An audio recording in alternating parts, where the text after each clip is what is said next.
اس نوع انسانی کو جو ابدی چارٹر اللہ نے دیا ہے، جبکہ زمین کا چارج دے دیا گیا خلیفہ کی حیثیت سے۔ یہاں یہ 4 رکوع جو ہے سورہ بقرہ کے، جو میں نے عرض کیا تھا، قرآن کی دعوت، قرآن کا بنیادی فلسفہ، اس پر یہ جام ہے، اور یہ مکی سورتوں کے مضامین کا خلاصہ۔ اب یہاں سے شروع ہو رہا ہے 5ویں رکوع سے مسلسل 10 رکوع، مسلسل خطاب ہے بنی اسرائیل سے۔ البتہ ان میں ایک تقسیم ہے، پہلے رکوع میں دعوت ہے۔ دعوت جب ہوتی ہے تو آمادہ کرنا، تشویق، ترغیب، دلجوئی، نرمی، یہ دعوت کے اجزاء لا ينفک ہیں، اس کے بغیر دعوت مؤثر نہیں ہوتی۔ لہذا ان 7 آیات میں یہ یوں سمجھیے کہ ان 10 رکوعوں کے لیے یہ بمنزلہ فاتحہ ہے۔ جیسے سورہ فاتحہ 7 آیتوں کی، ایسے ہی اس دعوت سابقہ امت مسلمہ کو دعوت دی جا رہی ہے۔ تو کس طرح دی جا رہی ہے؟ یہ کون تھے؟ یہ بھی مسلمان ہی تو تھے نا، کافر تو ہو گئے حضور کا انکار کر کے، ورنہ وہ موسیٰ کے ماننے والے، شریعت ان کے پاس، بڑے بڑے علماء ان میں، علم کا چرچا ان میں، سب کچھ تھا، ان کو دعوت دی جا رہی ہے۔ لیکن میں اس لیے آپ کو چاہتا ہوں، اس کو توجہ دلا رہا ہوں، آج اگر مسلمانوں میں جو غافل ہو گئے، اپنی حقیقت کو بھول گئے، اپنے فرض منصبی سے غافل ہو گئے، دنیا کے اور قوموں کی طرح کی ایک قوم بن کر رہ گئے، اگر کوئی ایک داعی گروہ کھڑا ہو، کوئی جماعت، کوئی فرد، اور اس سے جماعت بنے، تو ظاہر بات ہے سب سے پہلے اسے اسی امت کو دعوت دینی ہوگی، اس لیے کہ دنیا تو اسلام کو پہچانے گی اس امت کے حوالے سے۔ فزیشین ہیل تھائی سیلف، پہلے یہ تو ٹھیک ہو، یہ کہیں پر صحیح اسلام کا نمونہ پیش کرے تو دنیا کو دعوت دے سکو گے، آؤ دیکھو یہ ہے اسلام۔ اس لیے ان کو جو دعوت دینے کا اسلوب ہونا چاہیے وہ عکس ہوگا اس اسلوب کا جو ان 7 آیات میں ہمارے سامنے آ رہا ہے۔ یا بنی اسرائیل اذکروا نعمتی التی انعمت علیکم، اے بنی اسرائیل، اسرائیل کو سمجھ لیجئے یہ مرکب لفظ ہے، اسم اسی سے اسیر بنا ہے، اسیر جو کسی کا قیدی ہوتا ہے، ایل عبرانی میں اللہ کے لیے ہے، اور اسرائیل کا ترجمہ ہے عبداللہ، اللہ کا غلام، اللہ کے ساتھ بندھا ہوا، اس کی اطاعت کے قلاتے کے اندر۔ تو یہ اسرائیل یہ لقب ہے حضرت یعقوب علیہ السلام کا۔ ان کے 12 بیٹے تھے، 12 بیٹوں سے جو نسل چلی وہ بنی اسرائیل ہے، انہی میں حضرت موسیٰ کی بعثت ہوئی اور تورات انہیں دی گئی، پھر یہ ایک بہت بڑی امت بنے۔ ان پر 4 ادوار آ چکے تھے قرآن مجید کے نزول کے وقت تک، 2 مرتبہ اللہ کی رحمت کی بارشیں ہوئیں، انہیں عروج نصیب ہوا، 2 مرتبہ ان کو دنیا پرستی، شہوت پرستی، اللہ کے احکام کو پس و پش ڈال دینے کی سزا میں عذاب کے کوڑے ان پر برسے۔ اس کا ذکر آئے گا سورہ بنی اسرائیل کے پہلے رکوع میں۔ اس وقت جبکہ قرآن نازل ہو رہا ہے، اس وقت وہ اپنے اس زوال کے دور میں تھے۔ حال یہ تھا کہ حضور صلی اللہ علیہ وسلم کی بعثت سے پہلے ہی 2nd ٹیمپل بھی شہید کیا جا چکا تھا، گرایا جا چکا تھا۔ حضرت سلیمان نے جو بنایا تھا ہیکل سلیمانی، جس کو یہ 1st ٹیمپل کہتے ہیں، اسے نیبوکدنضر نے گرا دیا تھا حضرت مسیح سے بھی کئی 100 سال پہلے۔ لیکن اس کے بعد پھر یہ رومنز نے سن 70 عیسوی میں حضور کی ولادت سے 500 برس پہلے ان کا یہ یروشلم تباہ و برباد ہوا، اس میں لوگوں کو قتل کیا گیا، قتل عام ہوا، اور 2nd ٹیمپل جو ہے وہ بھی گرا دیا گیا، جو اب تک گرا پڑا ہوا ہے۔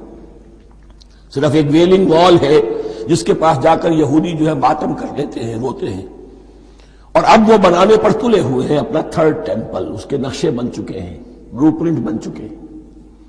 لیکن بہرحال جس وقت قرآن نازل ہو رہا تھا یہ بہت ہی پستی میں تھے۔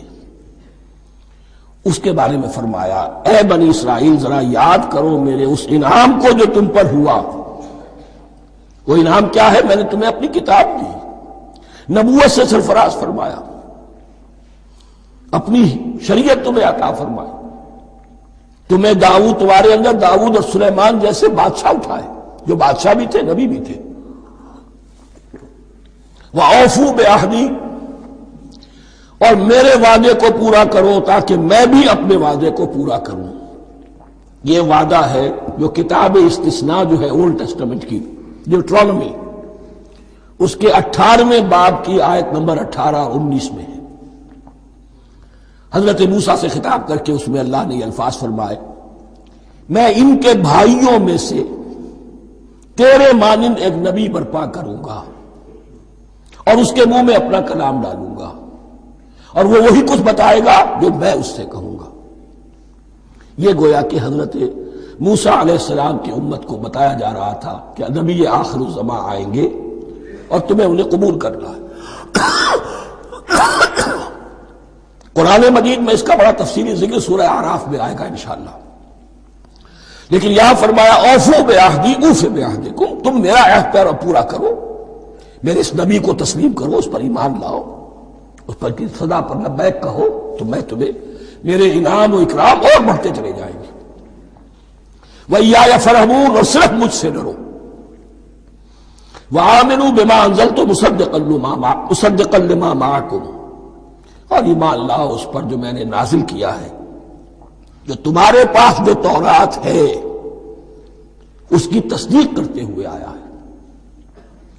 اس کے دو معنی ہے، ایک تو قرآن تصدیق کرتا ہے تورات کی اور انجیل کی، فیہا ہدی و نور، فیہ ہدی و نور، اور دوسرے یہ کہ قرآن اور محمد صلی اللہ علیہ وسلم ان پیشین گوئیوں کے مصداق بن کر آئے ہیں جو تورات میں تھی، ورنہ وہ پیشین گوئیاں جھوٹی ثابت ہوتی۔ ان کے مصداق کون ہے؟ قرآن اور محمد صلی اللہ علیہ وسلم، یہ دونوں معنی اس کے ہیں۔ وَآمِنُوا بِمَا أَنزَلْتُ مُصَدِّقًا لِمَا مَعَكُمْ وَلَا تَكُونُوا أَوَّلَ كَافِرٍ بِهِ، اور دیکھو تم ہی سب سے پہلے ان کا کفر کرنے والے نہ بن جاؤ۔ تمہیں تو سب کچھ معلوم تھا، تم تو منتظر تھے، تم تو آخری نبی کے انتظار میں تھے اور ان کے حوالے سے دعائیں کیا کرتے تھے کہ اللہ اس نبی آخری زمان کے واسطے سے ہماری مدد فرما اور کافروں کے مقابلے میں ہمیں فتح عطا فرما۔ یہ آئے گا آگے چل کر اسی سورہ بقرہ کے اندر۔ لیکن اب تم ہی سب سے بڑھ کر کافر ہو گئے، تم ہی سب سے بڑھ کر دشمن ہو گئے۔ وَلَا تَكُونُوا أَوَّلَ كَافِرٍ بِهِ وَلَا تَشْتَرُوا بِآيَاتِي ثَمَنًا قَلِيلًا، اور دیکھو میری ان آیات کے عوض حقیر سی قیمت قبول نہ کرو۔ یہ آیات الہیہ ہیں، ان کو رد کر رہے ہو کس لیے؟ ہماری مسندیں، ہماری حیثیت، ہماری چودراہٹیں، کہیں ان پر کوئی آنچ نہ آ جائے۔ حقیر سی چیزیں، یہ صرف اس دنیا کا سامان ہے، اس کے سوا کچھ نہیں۔ وَلَا تَشْتَرُوا بِآيَاتِي ثَمَنًا قَلِيلًا وَإِيَّايَ فَاتَّقُونِ، اور صرف مجھ سے تقوی اختیار کرو، میرا تقوی اختیار کرو۔ وَلَا تَلْبِسُوا الْحَقَّ بِالْبَاطِلِ وَتَكْتُمُوا الْحَقَّ وَأَنْتُمْ تَعْلَمُونَ، اور نہ گڈمڈ کرو حق کے ساتھ باطل کو، اور بس چھپاؤ حق کو، ذرا حالے کہ تم جانتے ہو۔ یہ بات اچھی طرح نوٹ کرنی ہے، جانتے بوجھتے کرنا، ایک ہے مغالطے میں کرنا، وہ ضلالت ہے، گمراہی ہے۔ ایک جان بوجھ کر کرنا، حق کو پہچان کر اسے رد کرنا، یہ پھر اللہ تعالیٰ کے غضب کو دعوت دینا ہے، wrath of اللہ، اس کے غضب کو دعوت دینا ہے کہ حق کو پہچان کر اس کی نفی کی جائے۔ وَأَنْتُمْ تَعْلَمُونَ، علماء یہود قرآن مجید میں آگے چل کر آئے گا، ایسے پہچانتے تھے محمد کو اور قرآن کو جیسے اپنے بیٹوں کو، یعرفونہ کما یعرفون ابناہم، ایسے پہچانتے جیسے اپنے بیٹوں کو۔ وَأَقِیمُوا الصَّلَاةَ وَآتُوا الزَّکَاةَ، دیکھو نماز قائم کرو، زکوٰۃ ادا کرو۔ وَارْکَعُوا مَعَ الرَّاکِعِینَ، اور جھکنے والوں کے ساتھ جھکو۔ یہ اول تو رکوع کو انہوں نے اپنے ہاں سے خارج کر دیا تھا، ثانیاً باجماعت نماز ان کے ہاں ختم ہو گئی تھی۔ وَارْکَعُوا مَعَ الرَّاکِعِینَ، جماعت باجماعت نماز کی طرف اشارہ ہے۔ اتامرون الناس بالبر وتنسون انفسکم، کیا تم لوگوں کو نیکی کا حکم دیتے ہو، تقوی کی، پارسائی کی تعلیم دیتے ہو؟ میں کہہ رہا ہوں نا کہ اصل میں مخاطب کون ہے؟ علماء یہود۔ اس آیت سے ثابت ہو گیا عالم ہمارا بھی جب بھی کھڑا ہوگا اونچے سے اونچا آواز کہے گا، اعلیٰ سے اعلیٰ بات کہے گا۔ اکثر و بیشتر کا حال یہ ہے کہ ان کا اپنا کردار دیکھیے تو کوئی مناسبت ہی نہیں اس سے کہ جو وہ آ رہا ہے، جو لوگوں کو دعوت دے رہا ہے اس پر خود عمل نہیں۔ تو یہی در حقیقت علماء یہود کا کردار بن چکا تھا۔ اتامرون الناس بالبر وتنسون انفسکم، کیا تم لوگوں کو نیکی کا حکم دیتے ہو اور خود اپنے آپ کو بھول جاتے ہو؟ وانتم تتلون الکتاب، اور یہ سب کچھ تم کر رہے ہو اس حال میں کہ کتاب پڑھتے بھی ہو، تورات پڑھتے ہو، صاحب تورات ہو۔ ہمارے بھی بہت سے علماء کا، علماء سو جنہیں ہم کہتے ہیں، حال یہ ہو چکا ہے، خود بدلتے نہیں قرآن کو بدل دیتے ہیں، ہوئے کس درجہ فقیہان حکم بے توفیق۔ جو صورتحال ہے صرف قرآن کا متن بچا ہوا ہے، اس کے مفہوم میں، اس کی تفسیر میں، اس کے ترجمے میں تو تحریفیں موجود ہیں، بڑی بڑی تحریفیں موجود ہیں، متن بچا ہوا ہے، وہ اس لیے کہ اللہ تعالیٰ نے اس کی حفاظت کا ذمہ لیا ہے۔ وَاسْتَعِینُوا بِالصَّبْرِ وَالصَّلَاةِ، اور مدد حاصل کرو دو چیزوں سے، صبر اور نماز۔ یہ صبر کا لفظ یہاں پر بہت قیمتی ہے، بہت بامانی ہے۔ علماء سو کیوں وجود میں آتے ہیں؟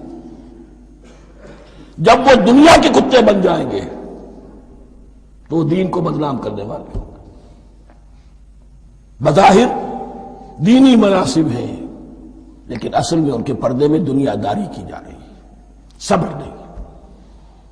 بس صبر کے ساتھ اور نماز کے ساتھ، اس لیے کہ آپ صحیح راستے پر آئیں گے۔ اگر کوئی عالم دین لوگوں پر تنقید کرے گا، لولا ینہاہم الربانیون والاحبار، کیوں نہیں روکتے ان کے علماء اور ان کے اولیاء اور صوفیاء ان کو حرام کھانے سے اور جھوٹ بولنے سے؟ اگر کوئی شخص روکے گا اس کو پھر نذرانے تو نہیں ملیں گی، اس کی خدمتیں تو نہیں ہوگی۔ اگر تو دنیا میں صبر اختیار کرنا ہے تب تو آپ حق بات کہہ سکتے ہیں، اور اگر دنیاوی ایمبیشنز ہیں تو پھر آپ کو کہیں نہ کہیں کمپرومائز کرنا پڑے گا۔ وَاسْتَعِینُوا بِالصَّبْرِ وَالصَّلَاةِ، صبر اور نماز۔ وَإِنَّهَا لَكَبِیرَةٌ، اور یقیناً یہ بہت بھاری شے ہے، بہت بھاری شے ہے۔ عام طور پر خیال یہ ہے کہ انہا کی ضمیر صرف صلاۃ کی طرف جاتی ہے، نماز بہت بھاری ہے۔ ایک رائے یہ ہے کہ نہیں، یہ پورے طرز عمل کی طرف جا رہی ہے۔ یہ طرز عمل کہ خود صبر کرو، اس دنیا میں صبر کرو، دنیا اور دنیا کے متعلقات میں کم سے کم پر قانع ہو جاؤ، اور حق کا بول بالا کرنے کے لیے میدان میں آ جاؤ، یہ طرز عمل۔ اور اس میں پھر نماز، الصلاۃ و عماد الدین۔ وَإِنَّهَا لَكَبِیرَةٌ إِلَّا عَلَى الْخَاشِعِينَ، یہ یقیناً بہت بھاری چیز ہے، یہ روش، یہ رویہ بھی بہت بھاری اور نماز بھی بہت بھاری ہے، سوائے ان خشوع رکھنے والوں کے، ڈرنے والوں کے، جن کے دل جھک گئے ہیں اللہ کے سامنے۔ الذین یظنون انہم ملاقو ربہم، جنہیں یہ یقین ہے کہ انہیں اپنے رب سے ملاقات کرنی ہے، جیسا کہ میں نے شروع میں توجہ دلائی تھی، وبالآخرۃ ہم یوقنون، یہ ایمان بالآخرت ہے جو انسان کو سیدھا رکھتا ہے عمل کے میدان میں۔ الذین یظنون انہم ملاقو ربہم وانہم الیہ راجعون، اور جنہیں یہ یقین ہے کہ بالآخر اسی کی طرف ہمیں لوٹنا ہے۔